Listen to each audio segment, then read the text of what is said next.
Capítulo 8. Una medicina que siembra árboles. La búsqueda para integrar y expandir la medicina. La medicina tradicional, además de ofrecer medicamentos, proporciona interesantes oportunidades para el desarrollo económico de un país. Con la esperanza de que estas reflexiones sirvan para abrir oportunidades de desarrollo de la medicina tradicional en el Perú, empezaremos a contrastar la medicina tradicional y la medicina occidental. Hay muchas formas de medicina tradicional, pero me limitaré a reflexionar sobre la medicina china, que es mi especialidad. En China existen paralelas dos carreras de medicina, la medicina occidental, X1 y 1, y la medicina oriental, Song-Yi. En los hospitales, ambas colaboran estrechamente. Por ejemplo, el departamento de gastroenterología tiene dos secciones, la tradicional y la occidental. Así que en cada hospital y en cada especialidad coexisten ambas medicinas. La medicina herbolaria china es una disciplina sumamente compleja y tiene muchas escuelas.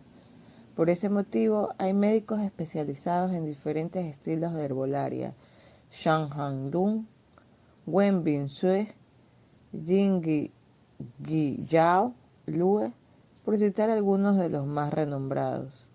La medicina herbolaria china es particularmente efectiva en las siguientes especialidades: gastroenterología, dermatología, nefrología, ginecología, pediatría, urología y oncología. Debido a que la medicina herbolaria constituye un sistema de medicina holística, puede tratar o mejorar casi cualquier condición. Sin embargo, en China, por su eficiencia para enfermedades oftalmológicas y cardíacas, tienden a preferir la medicina occidental. Por otro lado, la medicina china ofrece una efectiva terapia para enfermedades que son desconocidas en la medicina occidental, un número de condiciones que no son visibles dentro del modelo médico occidental. Si fuera posible vivir 300 años y si dedicáramos 270 al estudio de la herbolaria china, solo cubriríamos el 20% de todo lo que tiene por ofrecer esta disciplina. En China, los estudiantes de medicina occidental y oriental estudian el mismo sílabo de anatomía, patología, fisiología, bioquímica, etiopatogenia, y luego se dividen para seguir sus respectivas especialidades. Los médicos chinos tienen una sólida base científica en la medicina occidental. Incluso estudian los mismos cursos básicos y pasan los mismos exámenes. Lo mismo sucede en muchas escuelas universitarias de medicina complementaria en Europa. En China, muchos estudiantes prefieren estudiar medicina occidental porque resulta más sencilla que la medicina oriental. La medicina occidental tiene una racionalidad más asequible, pues ella se simplifica en el ejercicio médico, debido a que se usa más el lado izquierdo del cerebro, donde las formulaciones son más lineales y predecibles. Hay que tener en cuenta que en China la materia médica completa consta de 10.000 plantas. En la universidad, el alumno debe memorizar todas las funciones de al menos 600 remedios Song Jiao, lo que incluye plantas, raíces y minerales. Luego, se necesita memorizar no menos de unas 200 fórmulas magistrales y Fang Yi. En tercer lugar, en los cursos de medicina interna Neike, es necesario poder diferenciar a cada enfermedad en sus diferentes expresiones posibles. Por ejemplo, el asma en la medicina occidental es una sola enfermedad, podría tener diferentes grados de severidad y complicaciones, pero siempre será descrita como asma, sea asma alérgica o no alérgica. En la medicina china, el asma tiene una docena de manifestaciones completamente diferentes en su etiología y en su tratamiento, y es preciso tener la agudeza para reconocer qué tipo de asma se está manifestando, cuál fórmula herbolaria debe emplearse, cómo modificar y dosificar esta fórmula para que las necesidades particulares de cada caso, y cómo hacerlo teniendo en cuenta lo que sucede en los demás órganos además del pulmón. En una decocción herbolaria, el médico tiene que sintetizar una sola medicina para todas las enfermedades del paciente. Es decir, que Dependiendo del caso, simultáneamente se prepara una decocción para el asma, la diabetes, la neuropatía diabética y la migraña.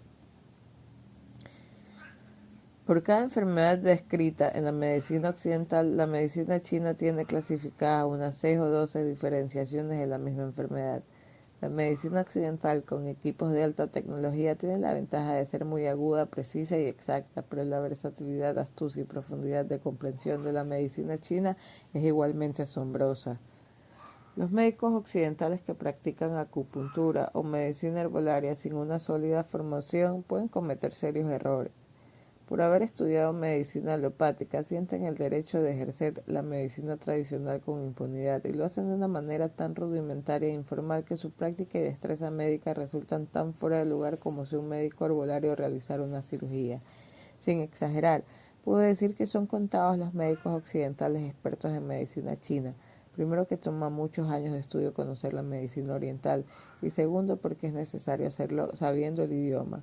He conocido a cientos de médicos alópatas que practican la acupuntura y todo tipo de terapias alternativas, pero en su mayoría y con contadas excepciones son incompetentes, recetan a base de conjeturas y no llevan una práctica médica responsable desde la perspectiva de la medicina oriental, que tiene sus propias exigencias en competencia y excelencia.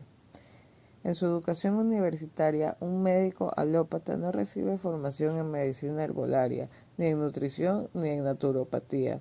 ¿Cómo entonces se le permite practicar algo que no conoce, debido a una falta de capacitación elemental en nutrición y naturismo? Los médicos cirujanos cometen graves y letales equivocaciones. Por ejemplo, en casos de cáncer, se sabe que las células tumorales se multiplican 7 veces más rápido ante la presencia de azúcar. Sin embargo, en los hospitales oncológicos, ante los ojos del doctor, se les da a los pacientes gelatina y galletas con mermelada. La Organización Mundial de la Salud recomienda una dieta con 10% de proteína, pero la población por lo general consume un 25%. Está comprobado que el paciente aquejado de cáncer debe adoptar una dieta con tan solo 5% de proteína y esta debe ser de origen vegetal. Sin embargo, en los hospitales a diario se les da apoyo a los internos y muchos pacientes reciben leches fortificadas, Ensure, PMB, etc., que son suplementos con alto contenido proteico, como para que las células malignas estén bien alimentadas. Se les dice a los pacientes con cáncer que todas las verduras deben ser cocinadas, pero una verdura cocida es una fibra muerta, sin ningún poder nutritivo, ha perdido las enzimas, vitaminas y fitoquímicos antitumorales. Debido a que la quimioterapia baja las defensas, se teme que la verdura cruda sea fuente de infecciones.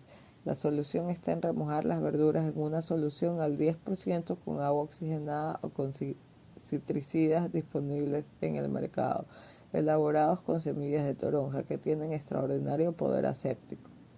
Podemos agregar que más peligro que unas inofensivas bacterias en las verduras, en el intestino ya tenemos millones de bacterias, son los pesticidas, herbicidas y compuestos organofosfatados de las verduras producidas por la agricultura intensiva. El paciente con cáncer tiene que consumir un extracto de verdura orgánica cada hora del día para transformar su sangre y llenarla de vitaminas y nutrientes. Con esto todo el tejido pretumoral se desvanece rápidamente y así reducimos el riesgo a que se difunda la enfermedad. Un paciente con cáncer debe consumir altas dosis de ácidos grasos esenciales omega 3, que son alimentos para fortalecer las células sanas y también sustancias que las células cancerosas no pueden metabolizar. Nunca se le debe dar aceites comerciales refinados ricos en omega 3, pues son un alimento mortífero para los pacientes con esta enfermedad. Si el cáncer está en el plato, entonces también tenemos que remediarlo ahí. No dudo de que en nuestros hospitales oncológicos tengamos personas geniales, altamente capacitadas en su especialidad y con la mejor de las intenciones, pero en lo que se refiere a las cosas más elementales y sencillas como la alimentación de sus pacientes, temo que no poseen los mismos conocimientos. Hay un evidente descuido y cometen graves faltas, deshaciendo con una mano lo que hacen con la otra. En China hay pacientes que reciben quimioterapia, pero antes y después de la misma reciben hierbas chinas para mitigar los efectos secundarios de la droga. para frenar la náusea, la leucopenia y la fatiga. Las hierbas, salvo raras excepciones, son perfectamente compatibles con los fármacos. Sin embargo, cuando se sugiere el empleo de hierbas medicinales en los hospitales, el médico se alarma, siente amenazada su autoridad, tiene una variable más en su ecuación y en vez de preguntar o investigar más prohíbe toda medicina complementaria, ya sean suplementos o plantas que desconoce. Las hierbas son una forma de comida muy concentrada y potente.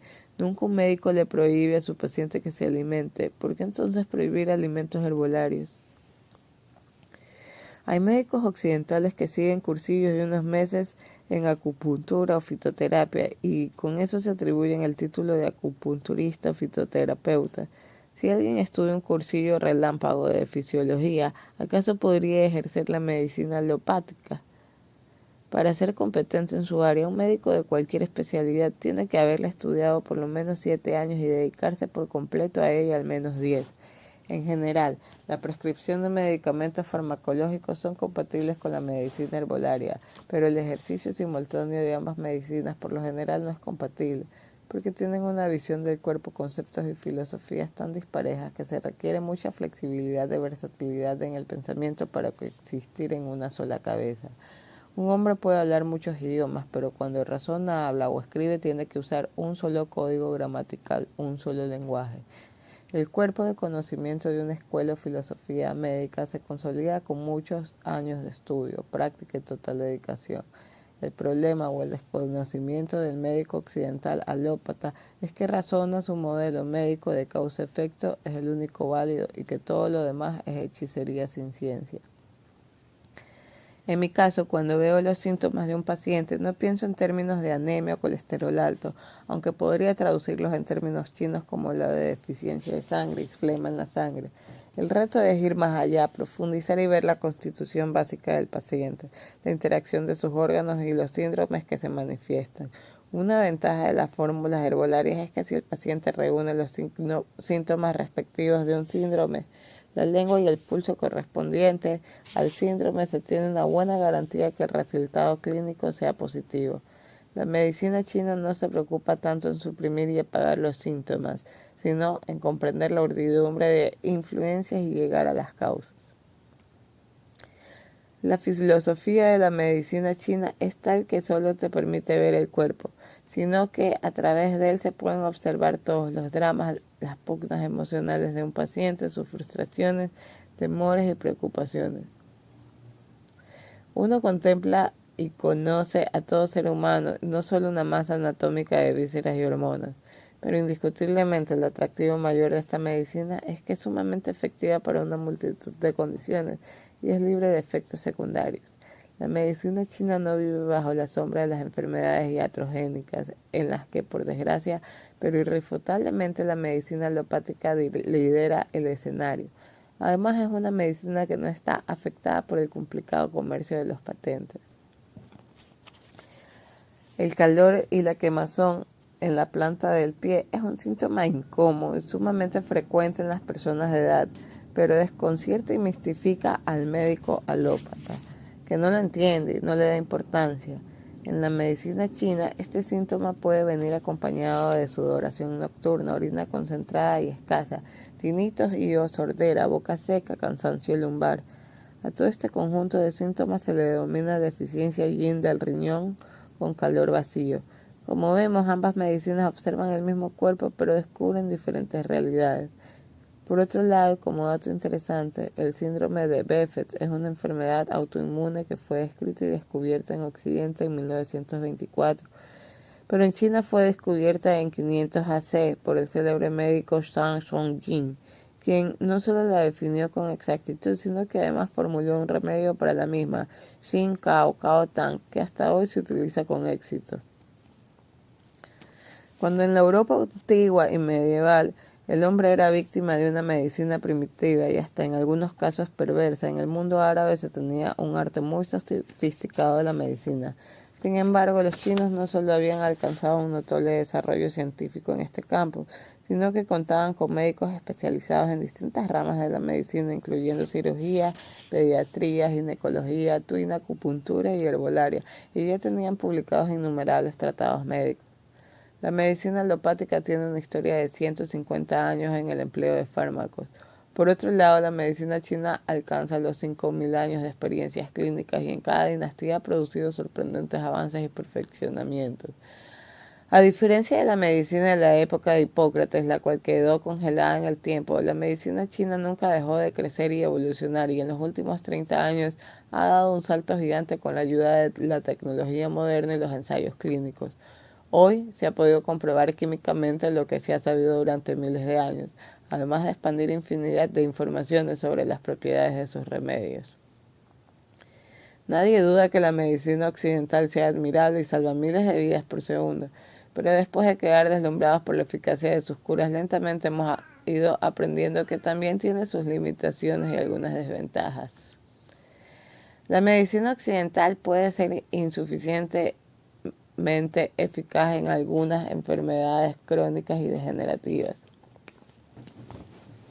Hay casos en los que los pacientes pueden atenderse en simultáneo y de manera fragmentada con 4 o 5 médicos de diferente especialidad, pero quizás ninguno de ellos tenga un panorama completo de lo que sucede.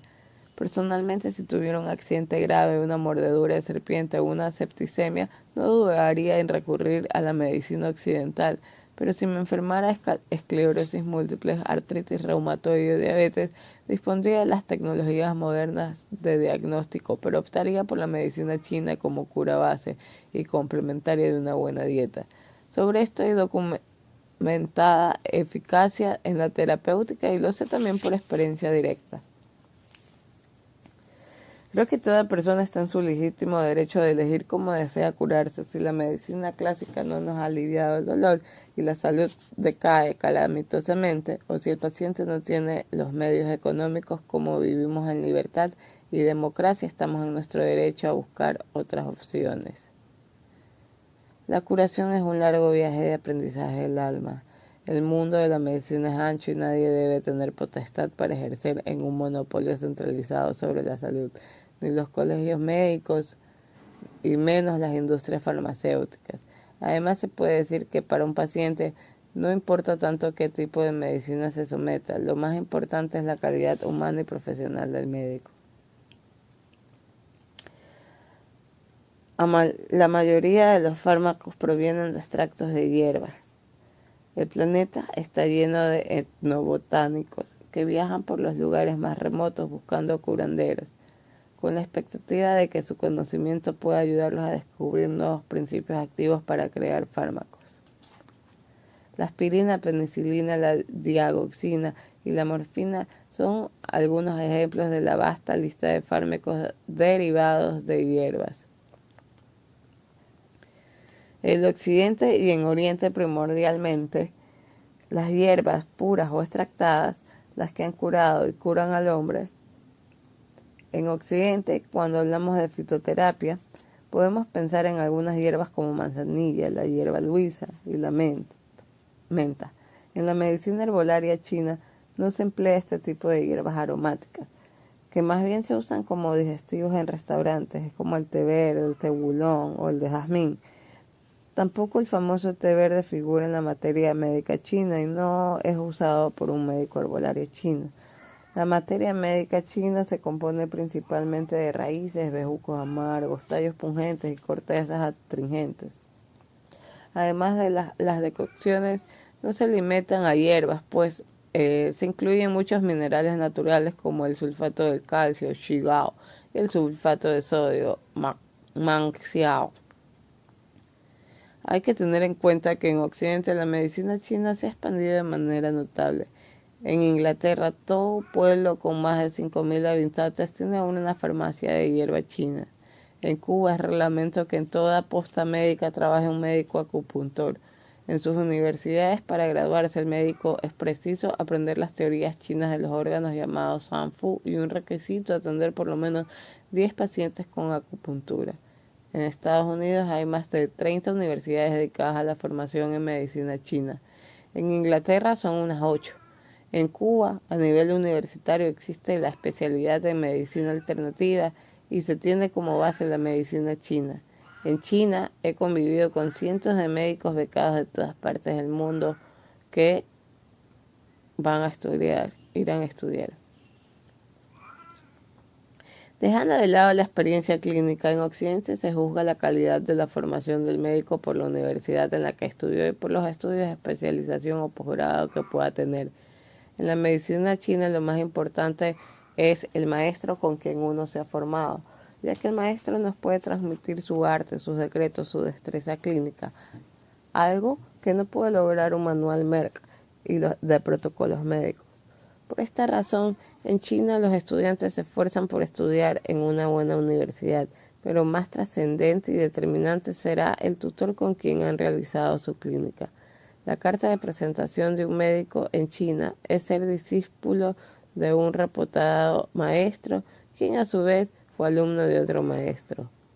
Tuve la fortuna de ser discípulo del doctor Juan Huang, famoso no solo en toda China, sino también en Japón y Taiwán. Junto con un estudiante cubano, un rumano y varios chinos, recibimos clases particulares durante un año en la casa del maestro Juan y en el hospital durante otro año. A pesar de la extensión y amplitud de los estudios universitarios en China, honestamente, sin este adiestramiento adicional, todos los cursos formales que atendí hubieran sido insuficientes. Estudié entre chinos y conocí el sílabo de antemano, pues por la dificultad del idioma tuve que prepararme concienzudamente antes de las lecciones. Por cada hora de clase tuve 2 horas de previa preparación y luego 1 hora adicional de repaso. Sin embargo, saberse de memoria el nombre y uso de tantos teoremas, hierbas, fórmulas y enfermedades no otorga el arte de la medicina herbolaria. Eso se lo debo al maestro Juan, quien merece mi más alto respeto y profundo agradecimiento. Una pregunta frecuente que se me hace es ¿por qué usar hierbas chinas y no las andino-amazónicas? No dudo que en nuestras tierras tengamos las más poderosas medicinas.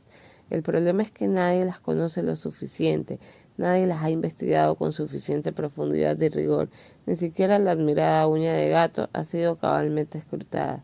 Si escuchamos a los hierbateros tradicionales, tampoco encontraremos un consenso sobre las aplicaciones de las hierbas. Uno dirá una cosa y otro opinará diferente. Por supuesto que también hay curanderos que son maestros en su oficio y hay miles de años de tradición en su medicina, pero por más maravillosas que sean nuestras plantas, necesitamos cautela. Primero conocerlas y no aventurarnos a practicar una ciega medicina de suposiciones ofuscadas e hipótesis sin sustento científico. Antes de partir a China, trabajé durante 4 años en el Instituto Peruano de Investigación Fitoterapéutica Andina, IPIFA. Debía trabajar con plantas nativas, pero aún así no llegué a tener buen conocimiento de cómo emplearlas, por ejemplo, cómo equilibrar una decocción. En la herbolaria tradicional china, una decocción tiene una hierba emperadora, 3 o 4 ministros y 3 auxiliares que potencian sinérgicamente a las primeras, y una hierba armonizadora que cohesiona y orquesta a todas las demás. La hierba emperadora es la que corrige la constitución básica del paciente. Las hierbas ministras le potencian sinérgicamente y los auxiliares se ocupan de la sintomatología.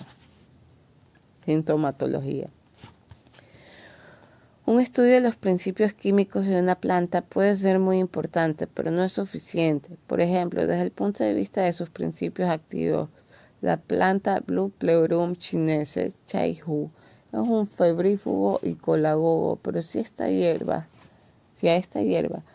que es una planta maestra en la herbolaria china, la describimos según la medicina china, podríamos escribir varios tratados sobre ella, su constitución, aplicación clínica, acción sinérgica con otras plantas, bioenergética de la planta, uso histórico, tipología clínica y hasta características psicológicas del paciente que la necesita.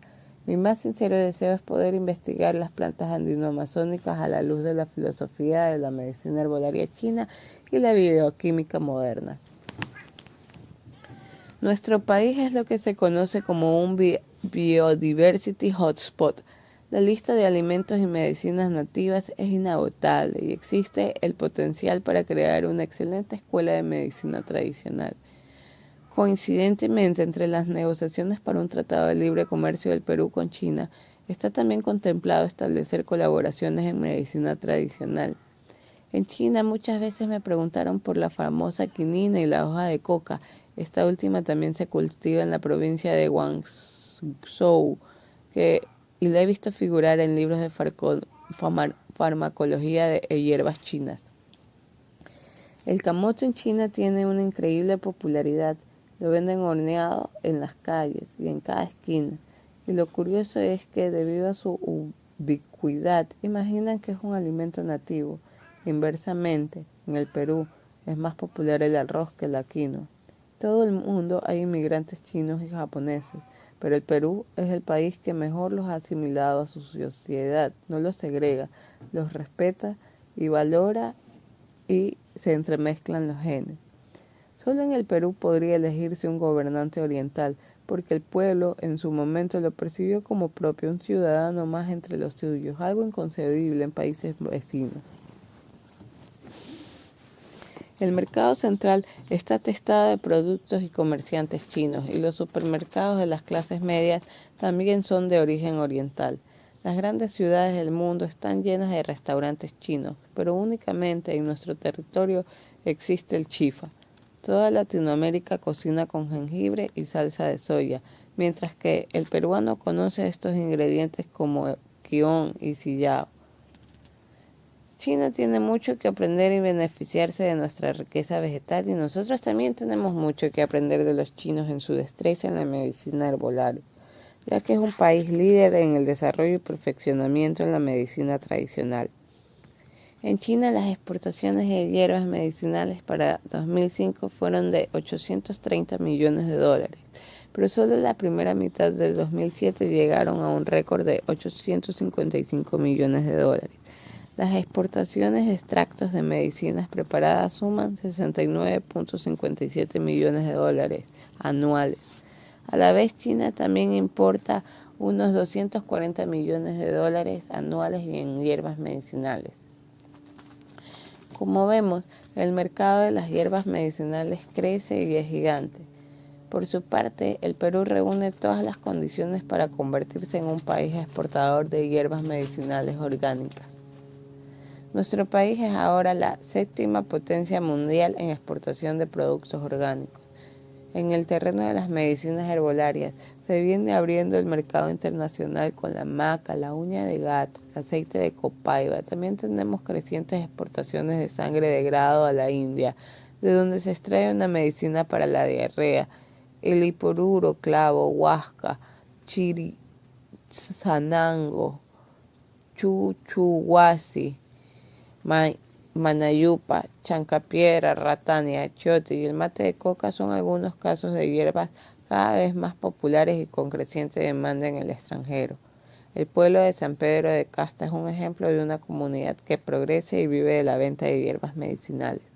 Con la colaboración y experiencia de un gigante en la medicina tradicional como es China, rápidamente podríamos tener acceso a conocer cabalmente nuestros recursos herbolarios, valorizando y acrecentando el potencial medicinal y económico que éste tiene para nuestro pueblo. El trabajo es no solo evaluar a las plantas, sino darles una aplicación práctica con un modelo médico razonado y coherente, y con una efectividad que ha sido puesta a prueba durante miles de años. El reto es capacitar médicos en medicina tradicional andino-amazónica con nuestra cultura y con nuestros recursos medicinales. Una medicina que siembra árboles de salud y prosperidad. Para terminar, quisiera decir que para progresar, las dos medicinas no deben ni pueden andar separadas, ambas se complementan.